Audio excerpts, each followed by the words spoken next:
Sobrang cute talaga nitong mini pocket size umbrella na to mga mima. Tignan nyo naman, no? Halos kasing laki lang siya ng palad ko and kasyang-kasya ito sa mga maliliit na bags. At hindi lang yan, tignan nyo yung kanyang handle, oh. Ayan, no? Paring handle siya or pahook yung kanyang handle. Kaya naman, if ever na hindi siya kasya sa mga small bags nyo, pwede nyo siyang isabit sa strap or belt ng bag nyo. Ayan. Ganyan siya mga mi.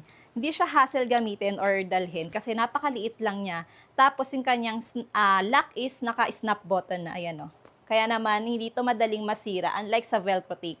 Kasya dito, one person mga mima. Mas pinatibay na itong pocket size umbrella na to mga mima kasi tingnan nyo, naka-double rib siya. Ayan o.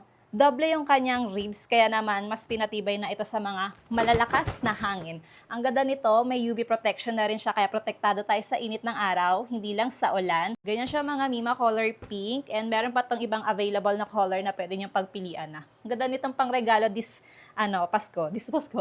Christmas. Hindi lang pang Christmas, pwede mo din siyang ipangregalo kapag may mga birthdays, ganon, sa friends mo, sa family or loved ones nyo. Kasi something na magagamit na talaga nila ito kasi umulan noong umaraw. Kailangan natin ng payong, diba? Ayan. Kung gusto nyo nga rin ito, ilalagay ko na lang yung link kung saan ko siya na-order. Kaya go na!